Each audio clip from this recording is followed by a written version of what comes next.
Langsung dari Polda Banten hari ini di hari yang seger bener di Banten karena ini hujan beberapa hari ini. Tapi tentunya kita di sini bakal ada satu hal yang berbeda. Seperti biasa kalau memang jadwal saya di Polda Banten ini banyak acara banget ya. Termasuk narasumber-narasumber yang luar biasa. Karena setiap bulannya kita selalu menghadirkan narasumber terbaru di mana di sini tentunya kita akan berbicara banyak hal.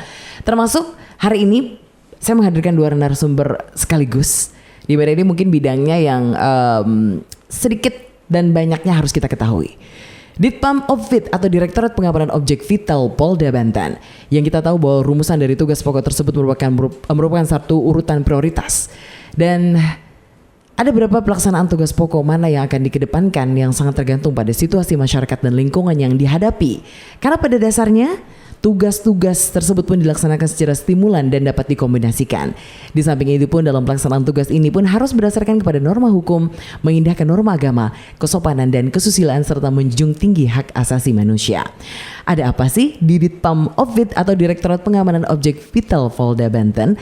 Untuk yang kepo, untuk yang pengen tahu apa sih itu Ditpam Opvit, saya di sini sudah bersama dua narasumber saya yang baru saja ketemu pagi ini.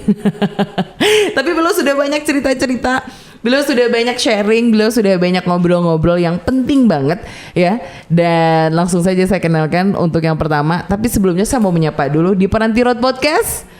Bukan cuma suara. Kali ini tentunya ada dua narasumber luar biasa saya hari ini. Selamat pagi untuk Bapak AKBP Muhammad Adi Chandra SPMH. Beliau ini adalah Kasubdit Audit Ditpam Opvit Polda Banten. Selamat pagi. Selamat pagi, Mbak. Oh, selamat pagi Komandan. Ini pagi apa namanya, semangat pagi itu kayaknya kalaupun siang, malam, sore tetap semangat pagi ya. Semangat pagi. Iya, saya panggilnya Pak Adi ya. Pak Adi apa Pak Chandra biasanya? Pak Adi boleh. Oh, Pak Adi. Oke. Dan juga di sebelah kiri saya sudah ada Bapak Asep S. Juhri. Beliau ini adalah Kabag Ops Ditpam Opvit Polda Banten. Selamat pagi, Pak. Pagi. Wowis. Semangat terus ya. Oke. Bersama Pak Kompol Asep dan juga Pak AKBP Muhammad Adi, kita akan berbagi cerita. Pak, siap ya untuk bagi-bagi cerita ke saya, ngobrol sih. Ya, karena saya adalah berangkat dari orang yang tidak tahu di ketidaktahuan saya. Makanya dengan kehadiran bapak-bapak ini mungkin sebagai penyemangat juga dan sebagai pencerahan bagi saya, Pak.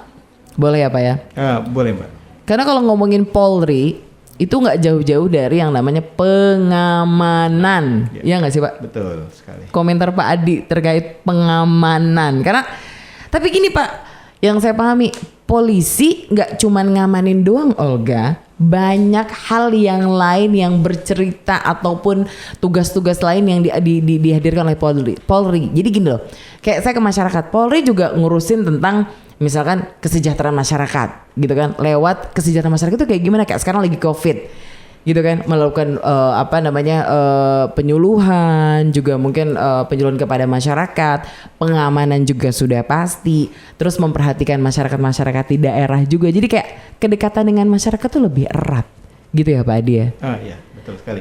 Mungkin bisa ditambahkan ya untuk kegiatan-kegiatan bantuan, Mbak ya. Iya, betul. Ya, bantuan dari Mabes Polri juga ada, bantuan dari Polda Banten juga ada yang kita salurkan kepada masyarakat. Betul. Sembako itu sudah kita laksanakan, Mbak. Terutama masyarakat yang ada di pinggiran objek pengamanan dilakukan oleh Direktorat Pengamanan Objek Vital Polda Banten, Mbak. Betul. Karena memang peranannya cukup banyak, besar dan luas. Tapi Pak Adi dan Pak Asep, saya sebenarnya gini, saya dari kemarin sempat baca beberapa berita di media terkait peranan dari Ditpam Opvit ini sendiri. Salah satunya adalah kedekatan dengan masyarakat. Tapi kita juga pengen tahu apa sih sebenarnya Ditpam Opvit itu ya. Kalau tadi saya menjabarkan Ditpam Opvit itu adalah Direktorat ya, Pengamanan Objek Vital. Wow, kalau berbicara tentang objek vital ya pasti tertuju lah ke sesuatu. Mungkin boleh dijelaskan Pak Adi, apakah itu Direktorat Pengamanan Objek Vital itu seperti apa? Mohon izin Mbak ya, saya akan jelaskan sendiri. Saya akan jelaskan. Jadi terima kasih atas waktu yang telah diberikan oleh Radio Piranti kepada Direktorat Pengamanan Objek Vital Polda Banten ya. kemudian kru-kru, Mbak Olga juga ya, beserta Iya. kru yang mendampingi. Ya. Assalamualaikum warahmatullahi wabarakatuh. Waalaikumsalam warahmatullahi wabarakatuh. Jadi salam sejahtera bagi kita sekalian yang saya hormati, para pengelola objek vital, Ya Pak. kemudian yang ada di wilayah hukum Polda Banten, kemudian masyarakat-masyarakat yang ada di sekitar Ovitnas, kemudian para karyawan-karyawan ya atau buru-buru pabrik, kemudian pengelola objek vital nasional. Jadi para direktur perusahaan yang mempunyai usaha yang ada di wilayah hukum Polda Banten. Ya. Perlu saya jelaskan, ini Direktorat Pengamanan Objek Vital Polda Banten pada Perpol, jadi Peraturan Kepolisian nomor 14 tahun 2018 itu tentang SOTK. SOTK ya. SOTK Polda. Itu Direktorat Pengamanan Objek Vital Polda Banten ini tugasnya adalah menyelenggarakan kegiatan pengamanan terhadap objek khusus yang meliputi personel dan fasilitas, material logistik, kemudian kegiatan di dalam fasilitas lembaga negara, kemudian perwakilan asing, ya para konsultan negara luar Mbak ya. Ya. Kemudian lingkungan industri termasuk VIP dan objek pariwisata yang memerlukan pengamanan khusus. Oke. Itu berdasarkan Perpol ya. Perpol Peraturan Kepolisian nomor 14 tahun 2018 yang dimaksud dengan objek vital Ditpamofit. Iya. Kemudian di Direktorat Pengamanan Objek Vital ini ada 4 fungsi operasional dan 2 fungsi pembinaan. Oke. Ya, jadi 2 fungsi pembinaan yaitu yang pertama BINOP. Jadi BINOP ya. BINOP. Jadi kepala bagian BINOP itu langsung pejabatnya Pak Asep Saifuddin Zuhri Mbak ya. Kemudian ada namanya sub bagian perencanaan dan administrasi. Oke. Kemudian ada subdirektorat Waster. Waster. Ya, Waster. Pengawasan dan Pengawasan tertentu. tertentu. Oh. Kemudian subdirektorat audit. Audit. Ya. Kemudian subdirektor audit sendiri saya sendiri Pak sebagai kasubditnya. Kemudian kasubdit ataupun subdit Waster itu langsung di bawah kendali Pak Kompol Sujoko. Oke. Ya, beliau ada kegiatan lain. Kemudian subdit VIP itu di bawah kendali Pak Samijo atau BP Samijo. Kemudian subdirektorat pariwisata. Wisata. Ya. Jadi ada 4 bidang operasional. Subdit ya? Ya. Dan 2 bidang pembinaan. Oke. Subdit Waster, subdit wisata, subdit VIP dan subdit audit. Berarti memang ini memiliki bidang masing-masing. Berarti nggak salah dong kalau saya tadi bilang bahwa kepolisian itu adalah pengamanan.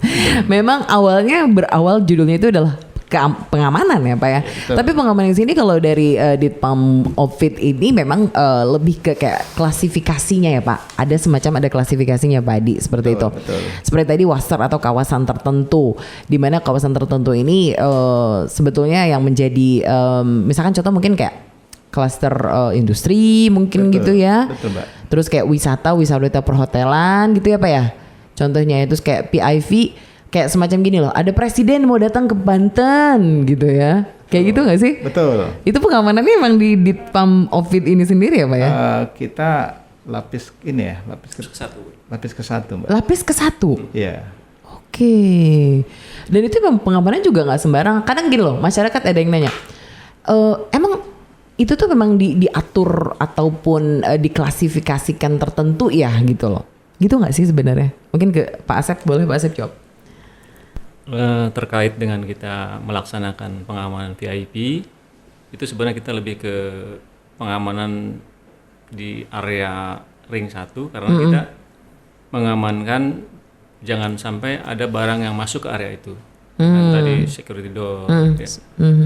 Jadi anggota kita ada di situ. Jadi sebelum masuk itu memang benar-benar kita memastikan bahwa orang yang ada di area situ tidak membawa hal yang bisa membahayakan. Steril gitu ya, bahasanya steril gitu ya.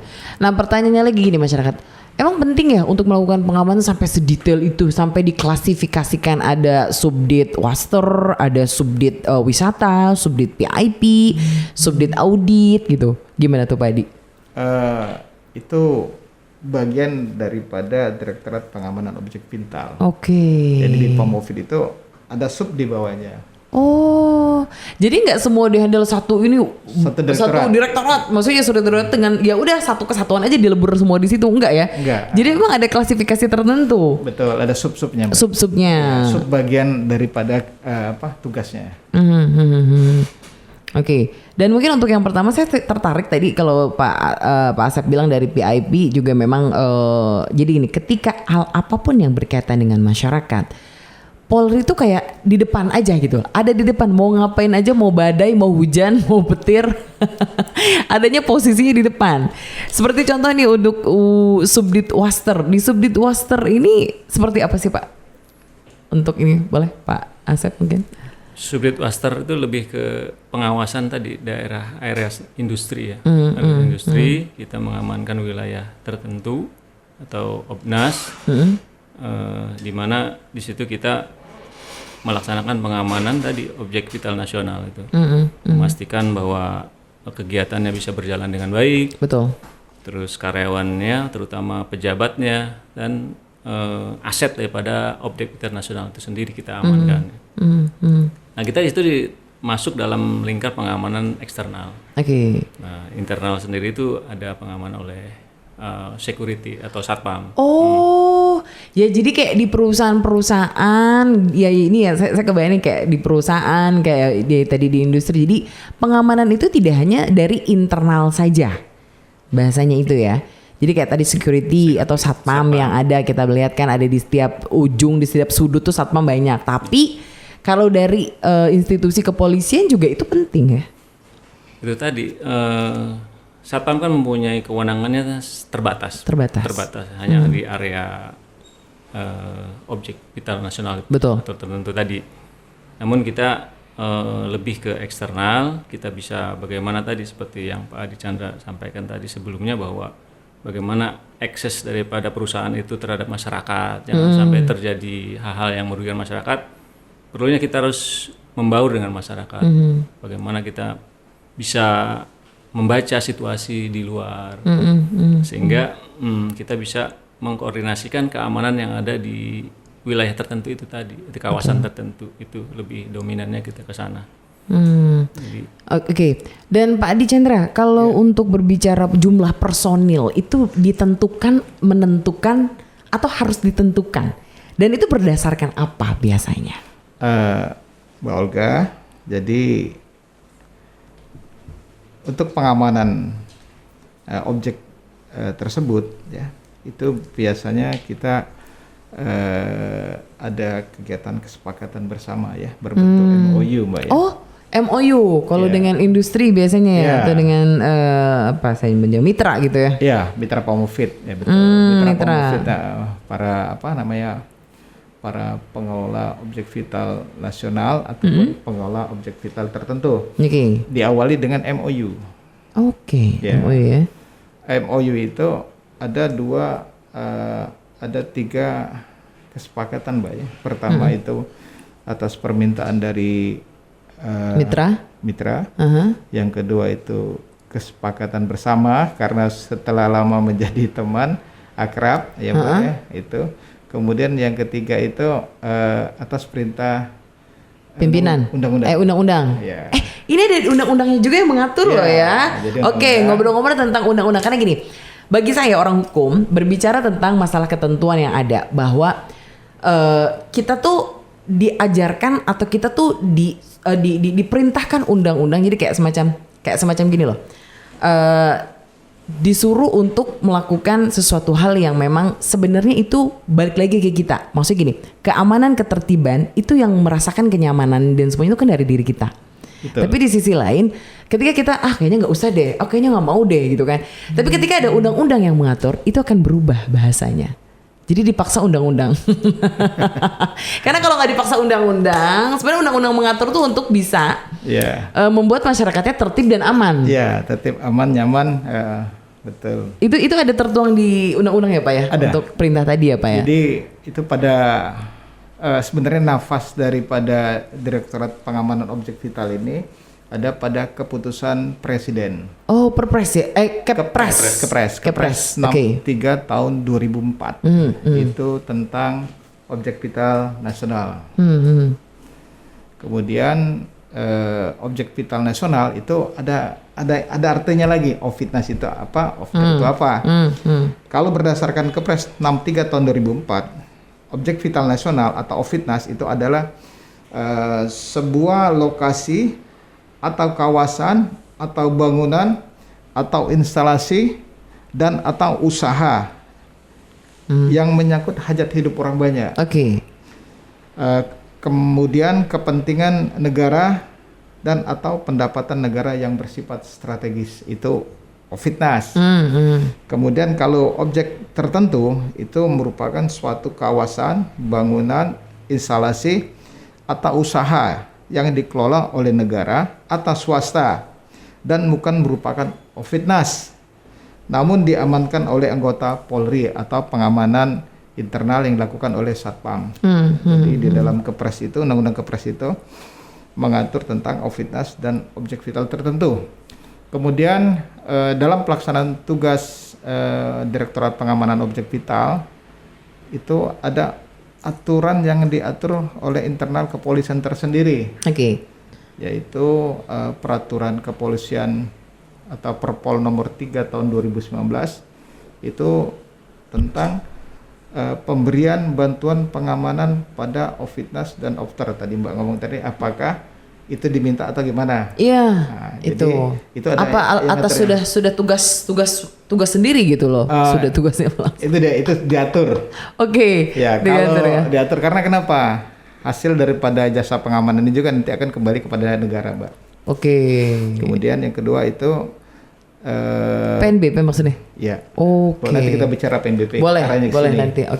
Jadi pertama tadi peraturan kepolisian nomor 3 tahun 2019 tentang pemberian jasa pengamanan. Kemudian Perkaba nomor 1 tahun 2019 itu tentang prosedurnya, Mbak. Prosedurnya? Ya, jadi prosedur pengamanan, jasa pengamanan dan jasa sistem manajemen pengamanan pada Ovitnas dan Ofter. Nah, itu rananya 3. Ya, kalau cerita tentang masyarakat yang ada di kawasan dan masyarakat yang di pinggir kawasan. Betul. Nah, kemudian di dalam undang-undang mengatur ya tadi pengamanan itu pertama itu undang-undang sendiri yang memintanya, kedua itu adalah pengelola objek vital itu, kemudian tadi secara bersama-sama, kesepakatan bersama-sama. Betul. Jadi mereka itu menyurati kepada Polda Banten, itu tertuju kepada Direktorat Pengamanan Objek Vital Polda Banten untuk meminta pengamanan. Di dalam permintaan itu nanti kita kita dalam batas waktu kurang lebih 3 hari atau 1 minggu nanti kita memberikan jawaban kepada mereka bahwa permintaan pengamanan dari mereka itu kita setujui. Setelah itu kita ketemu, kita bentuk tim, namanya tim Poja untuk menyusun MOU serta perangkat pedoman-pedoman yang ada yang dibuat itu. Jadi pertama itu ada namanya MOU, dari MOU nanti turun PKT, dari PKT nanti turunnya SPK, surat perintah kerja, baru kita bisa melaksanakan pengamanan tersebut. Kemudian sebelum dilakukan MOU, mereka harus ini dulu, Mbak, harus kita audit dulu, Mbak. Audit. Ini masuknya yang tadi subdit audit itu ya, Pak ya? Betul. Seperti apa tuh, Pak, untuk subdit audit itu? Jadi yang untuk tahun 2021 insya Allah nanti kita akan laksanakan seperti ini apabila nanti ada Ofitnas ataupun objek tertentu yang ingin melaksanakan itu kerjasama sama Direktorat Pengamanan Objek Vital Polda Banten. Nanti mereka menyurati, setelah itu kita audit itu kita akan mengaudit permintaan dari perusahaan tersebut. Pertama kita akan lihat ini perusahaan ini bentuknya seperti apa. Apakah perusahaan berbahan kimia atau bahan makanan atau produk-produk lain. Kemudian kita lihat juga luas wilayahnya, kerawanannya. Semacam ada observasi ya. Ada observasi terlebih dahulu ketika kita ingin menjalin kerjasama. Ya, betul. Berarti observasi kepada perusahaan tersebut ya lebih kepada itu tadi ya audit lah ya. Ya, terlebih. Saya tuh kalau berbicara audit bawanya tuh keuangan aja gitu. Betul sekali Mbak. Jadi yang diaudit itu banyak Mbak ya. Jadi banyak sistem di dalamnya ya. Sistem manajemennya Mbak. Sistem manajemennya. Jadi jadi kayak misalnya bidangnya bidang apa nih, industrinya industri apa, seberapa efeknya kepada dampak gitu ya Pak ya, dampak lingkungan gitu ya Pak ya. Iya betul. Jadi sistem audit itu kan nanti yang menentukan berapa orang yang akan melaksanakan pengamanan di situ Mbak. Oh, dihitung dari situ. Dari situ kita hitung. Jadi bukan kita minta langsung berapa minta, enggak. Kita audit dulu, kita survei lapangan, kira-kira butuhnya berapa. Nanti kita cek situasi Kamtipasnya seperti itu, seperti apa di situ, ya kan? Kita lihat kerawanan-kerawanan yang ada pada situ, pada objek tersebut. Ya, nanti kita tentukan, contohnya 10 kita minta, nanti nego di situ Mbak. Ya mungkin dia bilang minta 8, ya mungkin bisa kita kita beri pengertian kepada mereka bahwa semakin luas wilayah pengamanan, semakin banyak gangguan Kamtipmasnya, semakin banyak masyarakat yang ada di lingkungan itu, ya semakin besar gangguannya itu. Iya. Nah, itu. Berarti dilihat dari struktur ya, struktur daerah ataupun lokasi dan tempat ya itu tadi. Ya, kawasannya apa seperti itu. Oke. Iya. Kemudian nanti baru kita hitung-hitung, itu ada aturan lagi. Jadi itu hitung-hitungannya tadi yang mengatur tadi peraturan kepolisian nomor 3 tahun 2019 tadi. Nah, itu bunyinya nanti gini Mbak. Nanti hubungannya sama PP 60 tahun 2016. Yeah. Nah, itu tentang tarif dan PNBP. Tarif dan jenis penghasilan negara bukan pajak yang berlaku pada kepolisian. Nanti dari hasil pengamanan yang sudah disepakatin itu 20% itu diserahkan pada negara. Jadi 80% itu diberikan kepada anggota yang melaksanakan pengamanan. Jadi kalau OVID ini lebih terkenalnya termasuk juga sebagai pahlawan PNBP, Mbak. Jadi penghasil PNBP. Ya, penghasil PNBP ya di sini ya. Jadi kita OVID ini penghasil PNBP melalui jasa pengamanan. Jasa pengamanan di sisi pengamanan. Ya, kalau di kepolisian itu kan banyak. Kalau lalu lintas itu kan. Ya, lantas ya. Ya, melalui STNK, BPKB dan lain-lain. Itu produk-produk lantas saja Mbak ya. Kemudian kalau Satpam itu produk-produk dari Bimas. Bimas. Bimas. Jadi Bimas itu ada perizinan pendidikan, terus surat izinnya apa. Kemudian yang ketiga itu pada Intelkam. SKCK. Masuk juga ke kas negara. Kemudian juga dari SDM juga ada ya. Betul. Melalui Asesmen. Oh iya ya. Di situ ya asesmen ya. Menghasil BNBP juga ya? Ya, jadi kalau polisi misalnya ada instansi pemerintah atau swasta yang ingin memilih calon pemimpinnya, kita bisa lakukan asesmen di Polda Banten ini. Oh gitu. Ya. Karena dengan asesmen kita kan bisa melihat. Itu dari beberapa perusahaan juga ya? Silakan dari boleh ya? Perusahaan, dari instansi pemerintah. Kan tidak semua instansi pemerintah punya perangkat asesmen. Kalau disebutnya orang itu asesor ya? Ya? Asesor. Kalau orangnya kan asesor. Orangnya asesor. Kita banyak asesor di Polda Banten ini yang sudah memang punya sertifikasinya.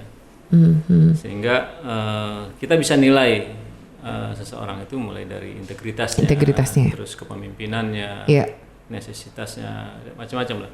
Ada beberapa kriteria, tergantung jabatan apa yang akan dipilih. Iya, yang akan dipilih oleh orang tersebut. Misalnya usernya saya butuh kepemimpinannya yang bagus, butuh integritas yang bagus, nanti nilainya kita besarkan sehingga kita bisa mendapatkan pemimpin yang baik. Wah, ini jadi emang rame banget ya kalau saya ngeliat ini banyak banget.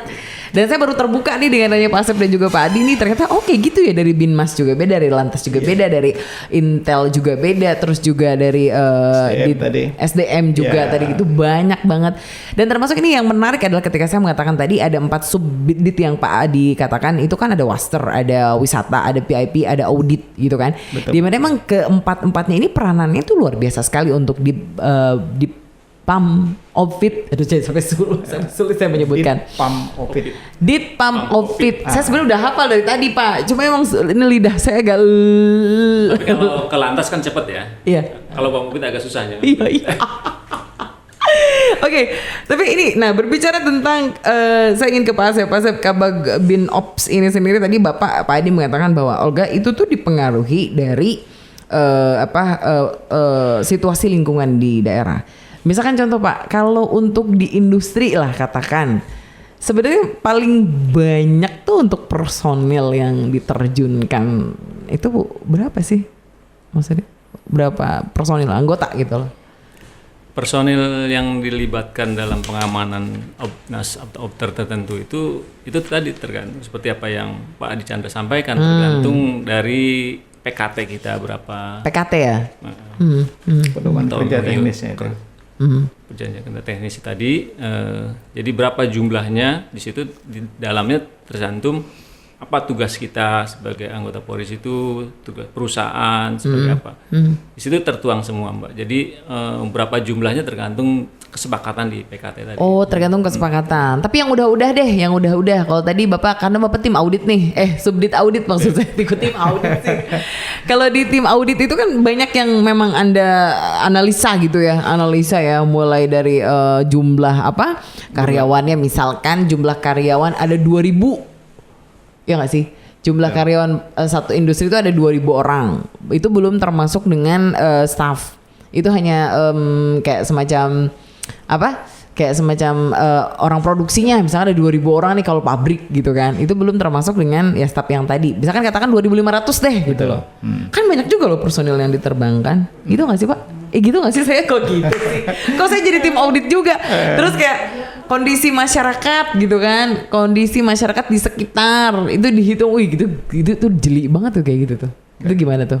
Jadi mohon izin Mbak, tadi apa yang disampaikan oleh Pak Asep tadi terkait dengan asesmen tadi, bukan kebetulan Mbak, kita cerita mungkin Pak Asep ini adalah seorang asesor Mbak. Oh, pantesan. Kalau saya sebagai seorang auditor. Oke. Jadi kalau secara umum untuk masyarakat yang ada pada Covid-19 itu tupoksi daripada Ditpamofit itu sendiri secara umum itu dia itu menjaga aset negara, aset perusahaan. Oke. Kemudian ini kita pelaksanaan pengamanan itu. Kemudian juga ada dokumen perusahaan. Kemudian juga ada kegiatan-kegiatan perusahaan. Itu kita harus amankan semua, termasuk juga karyawan yang keluar masuk, kemudian juga para pimpinan, kemudian juga para pejabat perusahaan. Nah, itu tadi kan saya menghitungnya banyak rananya, ceritanya. Itu ranah yang ada di perusahaan. Kemudian di samping itu adalah masyarakat yang ada di sekitar kawasan juga, itu perlu juga itu Mbak. Karena kenapa? Bukan kita mengamankan dalam, tapi di luarnya juga gontok-gontokan. Jadi kita bisa dikatakan di dalam kita menjaga situasi kamtipmasnya untuk kondusif, begitu juga di luar kita melaksanakan kegiatan preemptif, pencegahan supaya jangan masyarakat itu sedikit-sedikit kalau ada klaim gitu ya, ada pengaduan masyarakat gitu maksudnya ya. Iya, sedikit-sedikit ada kegiatan di produksi di perusahaan itu dijadikan kambing hitam itu. Oke. Tapi idealnya, maksudnya saya jadi penasaran juga kalau tadi misalnya 2.000, berarti kan banyak juga personil yang diterjunkan ya Pak Asep ya? Ada nggak sih sampai 100 orang gitu? Enggak lah Mbak. Oh enggak? Karena kita kan maksudnya ini sesuai dengan kesepakatan gitu maksudnya? Iya tadi PKT-nya. Atau mungkin saya kayak gini loh, kayak semacam Pak, jumlah karyawan saya ada 2.000 orang nih, terus saya mau minta sekitar 50 personil deh. Itu ya gimana saya? Atau ada ilustrasinya kepada Pak Asep bilang, kayaknya kalau secara logikanya hitung-hitungannya kalau 2.000 sekian 2.000 orang misalkan gitu kan. Kayaknya kalau kayak semacam apa ya? Bukan hitung-hitungan apa saya menyebutnya ya, dari analisa secara analisa keamanan. Ya, analisa keamanan ya gitu. Kayak gitu gak sih? Atau gimana? Atau sesuai dengan udah saya minta 50 orang deh gitu.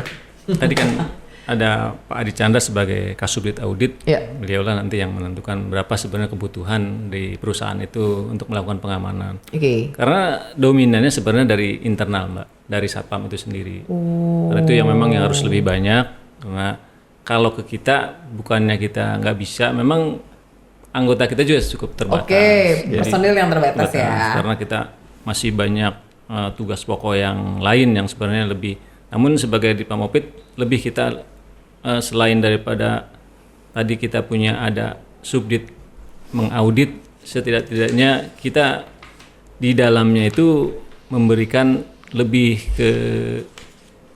memberikan apa ya kepada teman-teman security di sana, lebih mendampingi. Betul. Gitu kan. Pendampingan ya Pak. Pendampingan daripada keamanannya. Oke. Selain daripada itu tadi karena kan security mempunyai kewenangannya terbatas di area situ. Di area situnya ya. Namun kita di dalam dan bisa keluar eksternal. Oke, gitu. Nah, tapi kayak gini, kayak ada juga masyarakat yang mengatakan bahwa emang wajib ya untuk setiap daerah atau wisata itu emang dijaga sama Polri. Kan udah ada Satpam. Balik lagi nih, ketika mengatakan kenapa harus ada polisi gitu kan, udah ada Satpam Bapak. Nah tadi kan Bapak mengatakan bahwa ya betul, memang kawan-kawan kami di Satpam juga memang mungkin keterbatasan juga dari sisi pengamanan gitu kan, dalam arti. Nah sebagai contoh nih Pak, misalkan saya jalan-jalan ke satu tempat wisata, ya kan, di tempat wisata itu ada nih polisinya, ada beberapa lah, ada 2, 3, 4 polisi yang turut menjaga keamanan selain dari security. Namun terkadang juga ada nih tempat wisata lain, tempat industri lain yang mungkin tidak ada penjagaan. Pertanyaannya yang tadi saya katakan, apakah memang setiap daerah kawasan tersebut hukumnya wajib dijaga sama polisi? Itu sih kalimat yang simple banget tapi silakan mengandung arti. Siapa yang mau jawab? Boleh ditambahkan oleh Pak Asep. Udah tarik nafas nih. Kita polisi semua pernah belajar ilmu intel Mbak ya. Jadi kita menganalisa mana kerawanan mana yang memang harus kita hadir di sana. Oke. Daerah kerawanan. Kerawanan kita. Baik. Karena justru kita bisa menganalisa, tadi selalu menganalisa di mana yang memang kita bisa memilih wisata mana yang harus benar kita perhatikan gitu. Hingga kita memastikan kepada masyarakat yang berkunjung di tempat wisata atau tempat rekreasi itu bisa merasakan nyaman mereka di sana berwisata itu. Tapi ngomong-ngomong nyaman, emang loh Pak, kalau saya di tempat wisata ya atau di tempat-tempat keramaian gitu ya, kalau nggak ada polisi tuh deg-degan. Jadi kalau ada polisi tuh enak, bawaannya tenang gitu. Gitu gak sih Pak? Iya Mbak. Iya gak sih? Itulah polisi memang begitu. Biasanya suka ada lagunya kan polisi. Apa tuh? Benci tapi rindu. Asik. Benci tapi rindu. Enggak, kalau saya sayang dan rindu terus. Enggak, tapi bener Pak. Artinya gini, kita ini sebagai menegakkan hukum itu bukan karena maunya kita secara pribadi ya. Memang itu tugasnya kita untuk menegakkan keadilan, menegakkan hukum ya. Dan kadang masyarakat kan melihatnya itu bagian daripada yang siapapun orangnya, kalau untuk dilakukan penindakan secara hukum pasti ada rasa tidak enak lah. Itulah yang disebut benci tadi itu kadang-kadang kalau memang tidak menyadari akan kesalahannya. Namun dirindukannya di saat memang membutuhkan di mana kehadiran polisi, wah untung ada polisi katanya. Ya memang itu tugas polisi yang kita sudah siap dengan hal seperti itu dan kita berusaha untuk melayani dengan baik sehingga rasa rindu itu selalu ada di masyarakat. Asik, rasa rindu dong. Tapi benar, secara naluri saya ketika saya ada beberapa acara dan di situ hadir polisi, baju seragamnya aja udah kelihatan gitu ya. Iya. Mohon maaf Pak, orang yang mau berbuat berbuat nggak baik gitu ya, tiba-tiba nggak jadi gitu kan. Wah ada polisinya nggak jadi gitu. Batal. Batal demi hukum. Batal karena ada penegak hukum. Batal ada penegak hukum. Jadi memang di sini intinya adalah peranan penting kepolisian di sini. Yaitu tadi sebenarnya bukan tameng juga sih, lebih kepada karena menindak tegas. Bahasa itu ya Pak ya? Yeah. Menindak tegas pada pelanggaran. Begitu. Oke. Nah tadi kan kalau saya berbicara berarti intinya adalah kembali ke itu tadi ya Pak, kondisi dan situasi lingkungan. Tapi kayaknya semua lingkungan juga memang harus diawasin sama polisi Pak Asep. Tanpa terkecuali loh menurut saya. Bahkan kalau bisa mungkin di depan rumah saja kalau boleh. Ditanam polisi. Dihadirkan polisi Mbak ya. Iya. Gimana tuh Pak? Itu tadi tetap kita punya skala prioritas Mbak. Karena ada daerah binaan, daerah sentuhan ya. Daerah binaan, daerah sentuhan. Ya. Apa tuh bedanya? Ya, daerah binaan itu kelihatannya udah mulai agak, ini harus benar-benar kita perhatikan ini. Lain kalau sentuhan kan ya sekedar say hello aja kita. Mana Mas, aman, oke, thank you, pertahankan. Gitu. Biasanya Babin Kamtibmas ya, kalau di kampung itu ya. Betul. Oh. Sama itu, jadi nggak jauh dari Bimas Mbak, tugas polisi yang ada di yang ada di area seperti tadi area wisata. Jadi di sampai Pak Asep itu. Ada namanya wisata sentuhan. Ada wisata pantauan, tambah lagi dipantau. Apa tuh? Kayak gimana? Wisata binaan. Jadi ada sentuhan, ada binaan, ada pantauan, ada 3. Kalau binaan itu situasi kerawanan yang ada di situ ya, seperti pencurian, penjamretan, pokoknya dianggap wisata di situ agak agak rawan. Itu perlu kita bina. Kalau sentuhan kita datang harus kalau lihat dari situasinya, kalau sentuhan itu tidak seberat desa wisata. Binaan tadi. Kemudian yang ketiga itu ada namanya pantauan. Kita hanya mantau, kita mantau, tapi kita tidak harus hadir di situ. Kita pantau dari kejauhan. Tapi kalau bina kita harus terjun di tempat. Begitu sentuhan juga. Kalau pantauan kita mantau, situasi pasti kondusif. Betul. Jadi polisi hadir, tapi kadang-kadang tidak terlihat. Ya kan? Biasanya pakai seragam atau pakai baju preman sih Pak? Polisi. Wisata ada seragam. Oh, saya pakai seragam. Kita berdasi. Berdasi. Kalau ada berdasi itu polisi wisata Mbak. Itu Direktorat Pengamanan Objek Vital juga. Yang tadi nggak sih? Yang tadi ada bapak-bapak pakai apa? Pakai dasi warna merah. Betul. Oh itu. Yeah. Oh iya saya lihat itu. Tapi memang di sini ya kedekatan masyarakat dengan polisi juga erat banget ya Pak. Kayak semacam polisi tuh ngedeketin banget masyarakat. Ngedeketin itu maksudnya untuk lebih menjalin komunikasi dengan baik. Yang Bapak bilang tadi mungkin hanya sekedar menyapa, hai bagaimana di sini babin-babinnya gitu kan, diterjunkan ke lapangan kayak semacam apa sih keluhan-keluhan masyarakat itu mungkin yang memang ada binaan. Bahasa binaan tadi ya? Tadi tergantung kebutuhan. Tergantung kebutuhan ya binaan. Sentuhan. Binaan itu kita hadir di situ, Mbak. Binaan hadir di situ. Hadir tadi. Kalau sentuhan ya kita memang harus hadir juga, tapi tidak situasi kerawanannya tidak seberat yang ada di binaan. Contohnya di tempat wisatawan binaan itu bisa kita hadirkan sekitar 5 atau 6 orang anggota Polri. Nah, itu dia. Ya. Kemudian kita lihat lagi di sentuhan. Sentuhan bisa mungkin kita hadirkan 2 atau 3 orang. Situasi kerawanannya gitu Mbak, itu cerita ya. Nah, kalau pantauan cukup kita patroli, kita bersambang menanyakan situasi atau langsung kita melihat sendiri situasinya aman seperti itu. Kalau yang tadi yang patroli itu kayak semacam malam-malam sering menyisir daerah-daerah rawan gitu, itu juga nggak sih Pak? Iya, jadi iya betul ya. Jadi di kepolisian ini kan kita tupoksinya banyak. Tadi udah dijelaskan bahwa OVID ini sentuhannya itu tidak 100% kepada pelayanan masyarakat. Biasanya memang yang bergerak di situ dari unit-unit Polres atau dari Polsek itu. Mereka ada patroli. Kita juga ada patroli, tapi patrolinya pada jam-jam rawan. Satu, yang kedua juga pada contohnya patroli yang dilaksanakan oleh wisata. Itu pada saat wisata ada. Itu kita patroli kita bisa rutin gitu Mbak. Tapi kalau wisatanya kosong paling kita lewat aja Mbak. Ya, berarti kembali ke situasi dan kondisi yang berada di situ juga. Ya, situasi Kamtipmasnya seperti apa sih itu Mbak? Situasi Kamtipmasnya. Betul. Ini bentar lagi kita mau Natal loh dan tahun baru. Kayaknya bapak-bapak bakalan sibuk. Masuk ke situ juga gak sih? Iya dong. Rananya. Iya, rananya. Udah dijelaskan tadi. Rana OVID ini kita kebanyakan melayani masyarakat yang ada pada perusahaan. Iya. Oh, oke. Pada perusahaan, pada masyarakat wisata, masyarakat perhotelan, masyarakat pejabat-pejabat negara. Iya. Itu aja ini rananya itu. Iya, dari 4 itu tadi ya. Kita dari tidak subdit wisata, VIP dan ya udah tadi ya. Dari ya betul, oke. Kita tidak melaksanakan pelayanan seperti yang dilaksanakan oleh Polsek, seperti ada pengaduan apa itu kita tidak. Betul. Ya, kita tadi rananya tadi adalah masyarakat yang ada di pada perusahaan. Waster, wisata, VIP. Pejabat-pejabat negara ataupun pejabat-pejabat asing.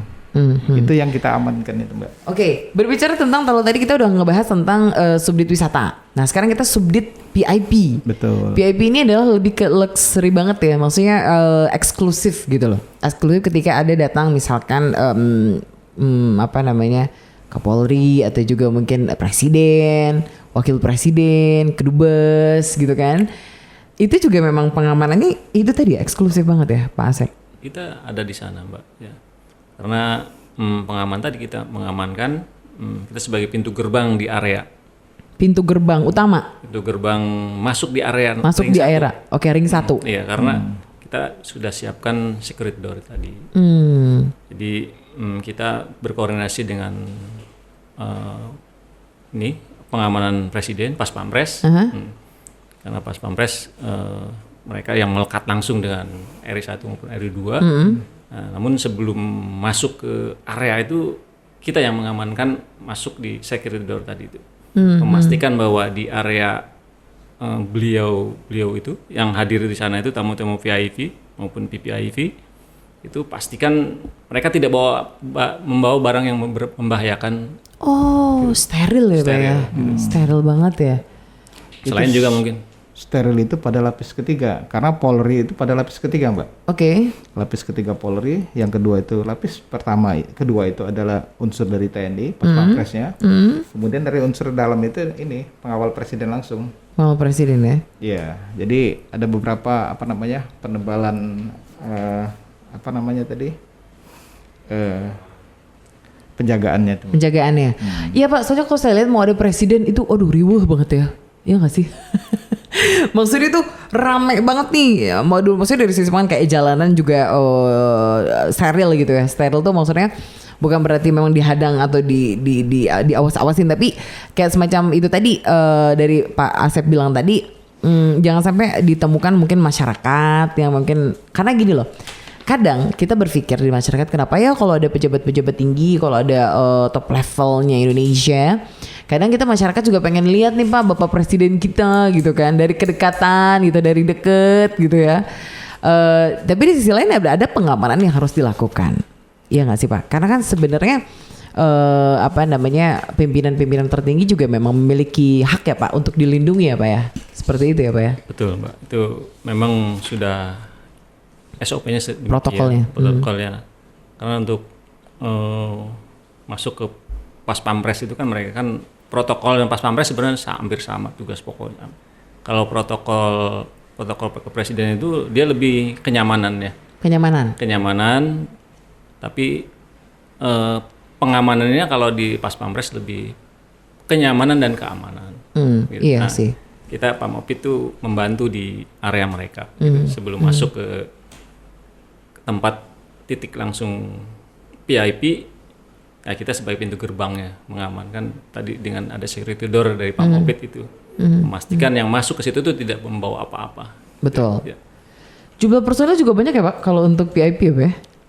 Kita bisa kegiatan itu kan lebih pintu gerbang aja ya, kita paling sekitar 20 orang kita perintahkan di pintu gerbang. Di pintu gerbang yang masuk, karena kan one corridor system Mbak.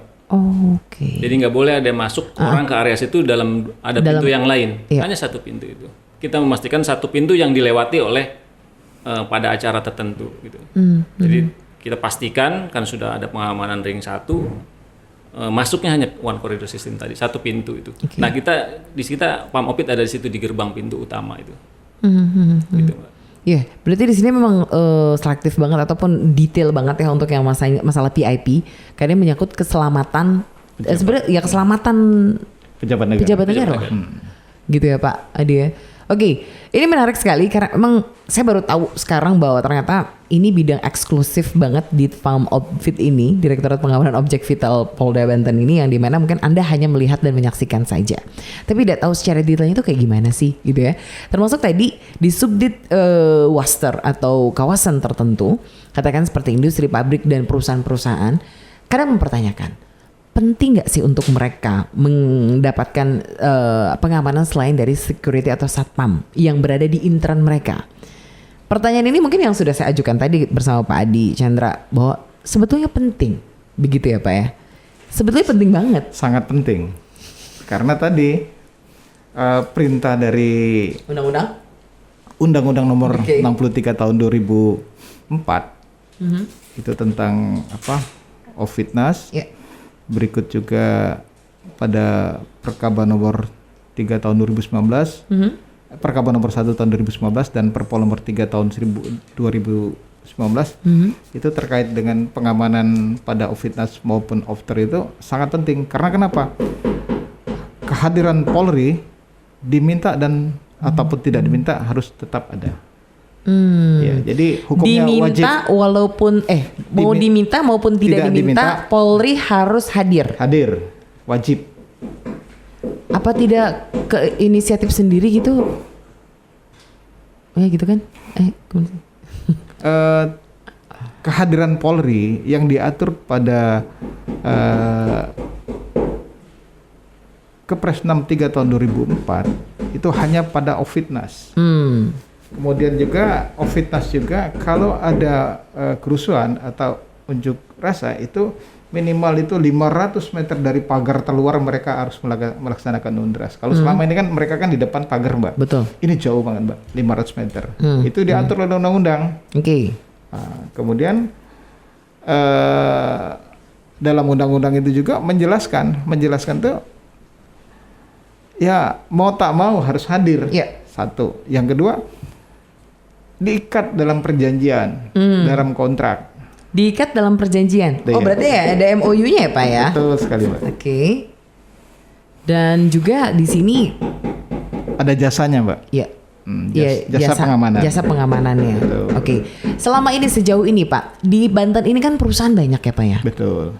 Data yang terdaftar yang sudah bekerja sama dengan Polda Banten dalam pengamanan Waster ini sendiri sudah mencukupi hampir 80%. Kok senyum? Ya. Saya tanya 80%. Mohon izin, Mbak. Kalau kita hitung-hitungan ya di wilayah hukum Provinsi Banten ini ada ribuan, Mbak ya. Ada ribuan. Iya, ribuan. Oke. Ya. Namun hanya baru 17 yang kita laksanakan pengamanan. Oke. Kenapa itu bisa terjadi? Belum tahu, belum paham, atau belum tersosialisasikan dengan baik? Mungkin dengan lewat podcast ini, Pak. Bisa ya, dari podcast ini bisa juga kita sarankan juga kepada para pengelola perusahaan ya.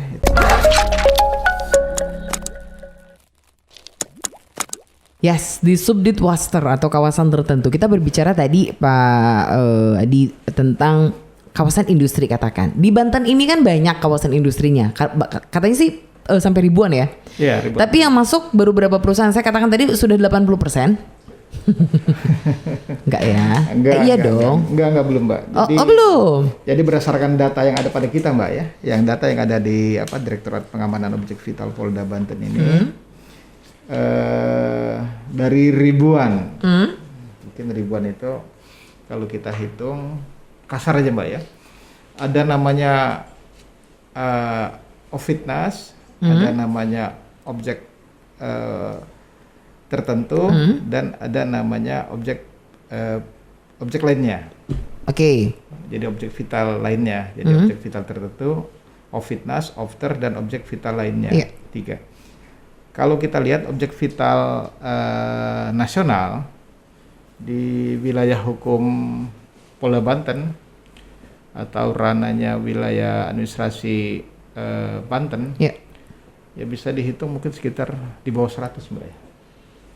Baru 100 perusahaan, di bawah 100 perusahaan Pak? Yang Ovitnas. Oh, yang Ovitnas, oke. Yang punya keputusan dari kementerian. Kementerian. Ya, jadi Kementerian SDM atau Kementerian Perindustrian. Oke. Ya kurang lebih. Dari sekitar beberapa Ovitnas itu hanya baru berdasarkan data kita baru 8 objek vital nasional yang baru kita sentuh. Oke. Ya.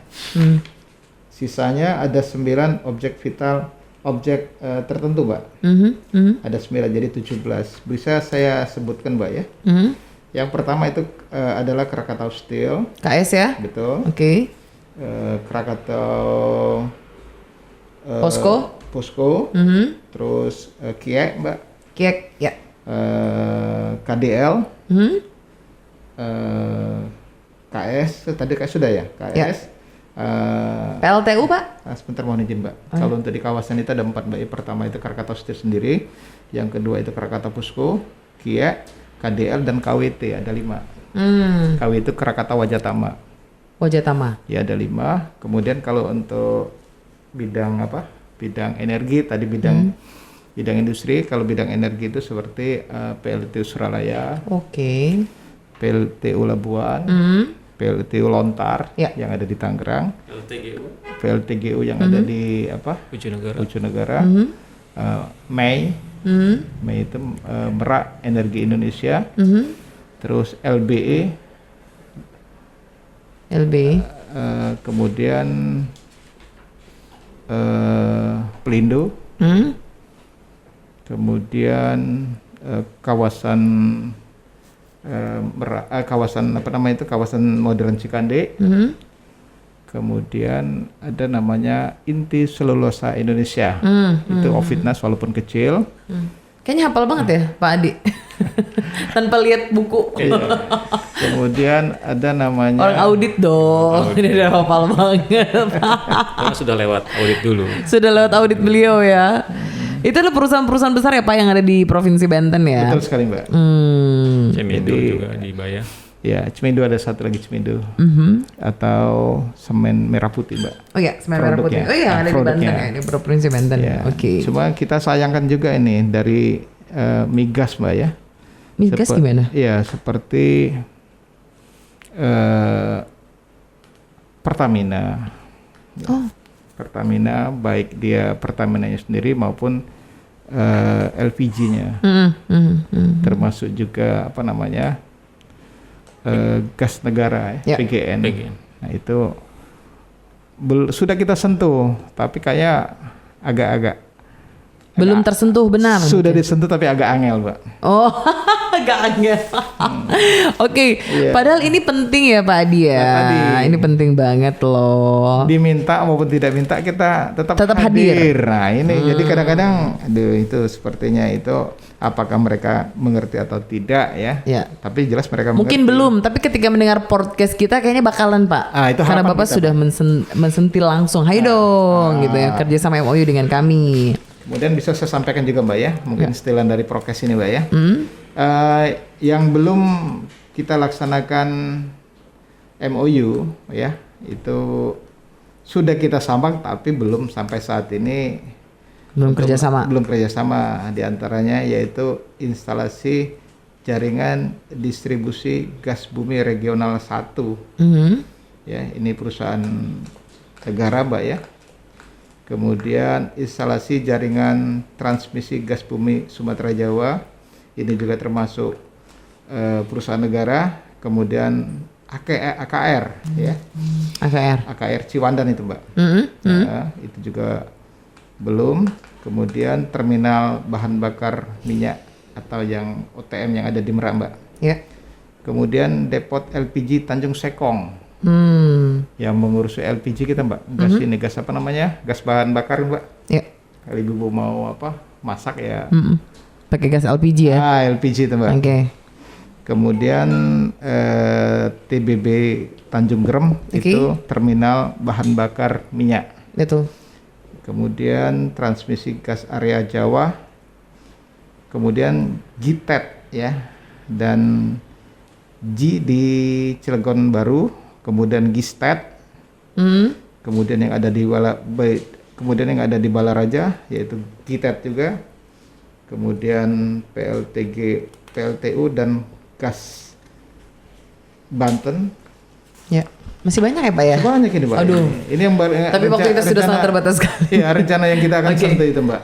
Ya. Nah, mungkin dari saya. Ya, tadi yang sudah disampaikan oleh Pak Adi Chandra memang ini banyak sekali. Intinya adalah perusahaan-perusahaan yang memang belum menjalin kerjasama dengan Polri. Dalam hal ini memang Direktorat PAM OPFIT ini sangat penting sekali. Seperti katakan tadi, mungkin pelaksanaan tugas pokoknya ini dia di bawah Kapolda ya Pak ya? Iya, betul. Ya. Jadi langsung operasionalnya di bawah Komando Kapolda, Pak. Iya, betul. Baik, Pak Asep, ada yang mau Anda sampaikan untuk closing statement-nya?